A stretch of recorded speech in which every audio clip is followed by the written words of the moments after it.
নিকুঞ্জ update চেনেলটোলৈ আপোনালোক সকলোলৈ স্বাগতম জনাইছোঁ। BTC grade 3 and grade 4 job 2026 new vacancy out.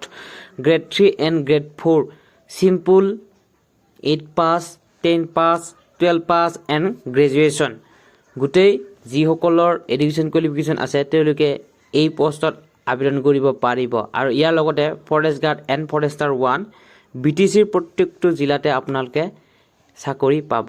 ইয়াতে মই আপোনালোকক জনাওঁ যে 2025 বৰ্ষত BTC ফালৰ পৰা কোনো ধৰণৰ ভেকেঞ্চি নাহিলে এতিয়া 2026 বৰ্ষত এই জানুৱাৰী মাহতেই BTC grade 3 and grade 4 job আহিব আৰু ফৰেষ্ট গাৰ্ড এণ্ড ফৰেষ্টাৰো আহিব। ঠিক আছে, মই আজি আপোনালোকক কেতিয়া আহিব আৰু ইয়াৰ আবেদন কৰা তাৰিখ কেতিয়া আৰু ইয়াৰ লাষ্ট ডেট কেতিয়া গোটেইখিনি জনাই দিম। আৰু এইটো কেতিয়াৰ পৰা আপোনালোকে আবেদন কৰিব পাৰিব ইয়াৰ লগতে মই আপোনালোকক জনাম যে কোনসকলে ইয়াত আবেদন কৰিব পাৰিব।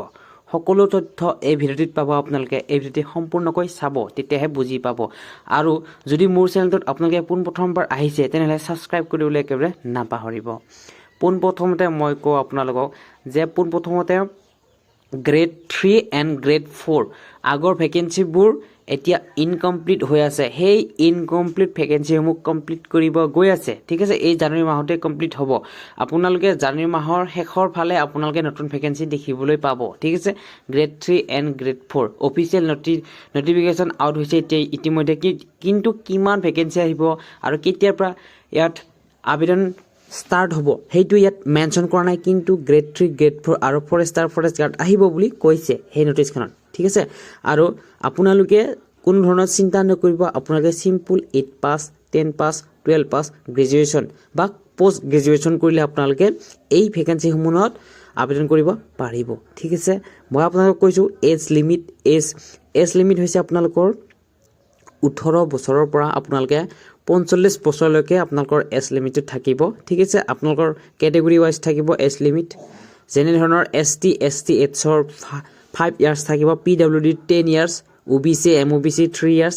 ঠিক আছে, আপোনালোকে গোটেইখিনি আপোনাৰ এজ ৰিলেক্সেশ্যন পাব কেটেগৰী ৱাইজ। ঠিক আছে, আপোনালোকে এতিয়া কি ডকুমেণ্ট ৰেডি কৰিব আপোনালোকে গোটেইখিনি কাষ্ট চাৰ্টিফিকেট বাৰ্থ চাৰ্টিফিকেটৰ পৰ্যন্ত আপোনালোকে ফটো কপিলৈকে আপোনালোকে সেইসমূহ সাজু কৰি ৰাখক। কাৰণ আগন্তুক তাৰিখত আপোনালোকে ইয়াৰ আবেদনৰ তাৰিখ দেখিবলৈ পাব আৰু আপোনালোকে হতাশ হৈ যাব। তেতিয়া আপোনালোকৰ কিছুমান ডকুমেণ্ট নাইকিয়া হ'ব। মই আপোনালোকক জনাওঁ যে আপোনালোকে Aadhaar card PAN card photo size 3 copy আপোনালোকৰ এইবোৰ নতুন প্ৰচেছ হ'ব। যিহেতু আবেদন কৰাৰ অকণমান আমি শুনিছোঁ অকণমান আগৰ দৰে নহ'ব এতিয়া। আৰু এতিয়া যেনেধৰণে আগৰসকলে কিছুমান চাৰ্টিফিকেট নাথাকিলেও আবেদন কৰিব পাৰিছিলে, কিন্তু এতিয়া তেনেকুৱা নহয়। আপোনালোকৰ যেনেকুৱা ধৰণৰ নটিচখনত দিয়া থাকিব তেনেকুৱা আপোনালোকে চাৰ্টিফিকেটসমূহ দিব লাগিব। ঠিক আছে, আৰু এই বৰ্ষত 2026 বৰ্ষত হাগ্ৰামা ছাৰে কৈছে যে আপোনালোকে যিমানখিনি নতুন ভেকেঞ্চি আহিব, ঠিক আছে, সেইখিনি যদি আপোনালোকে আবেদন কৰে বা আপোনালোকৰ যদি ৰিজাল্টসমূহ নিদিয়ে তেনেহ'লে তেওঁলোকৰ ওপৰত একশ্যন ল'ব পাৰিব তেনেকৈ কৈছে। আৰু আপোনালোকে কোনো ধৰণৰ চিন্তা নকৰিব। তেওঁলোকে কৈছে নিজেই যে আপোনালোকৰ যিকোনো নেকি ভেকেঞ্চি দিব 2026 বৰ্ষত সেইখিনিত কমপ্লিট কৰিব। ঠিক আছে, তেওঁ নিজে কৈছে। আৰু আপোনালোকক কৈছে যে আপোনালোকে এতিয়া পৰীক্ষাৰ বাবে প্ৰস্তুতি চলাওক। মই আপোনালোকক সেই নিউজটো দেখালোঁ হয়, কিন্তু কপিৰাইট ইছ্যুৰ বাবে মই আপোনালোকক সেই নিউজটো দেখুওৱা নাই। ঠিক আছে, কিছুমান বেকগ্ৰাউণ্ড মিউজিক লাগি আছে, সেইবোৰ দিলে এই ভিডিঅ'টোত কপিৰাইট লাগি যাব। সেইবাবে মই সেই ভিডিঅ'টো আপোনালোকক ক্লিপটো দিয়া নাই। আপোনালোকক মই জনাই দিছোঁ যে আপোনালোকে কোনো ধৰণৰ চিন্তা কৰিব নালাগে। এই মাহতে আপোনালোকে নতুন ভেকেঞ্চি দেখিবলৈ পাব। আপোনালোকে 25 জানুৱাৰীৰ পৰা 30 জানুৱাৰীলৈকে আপোনালোকে এক্সপেক্ট কৰিব পাৰিব।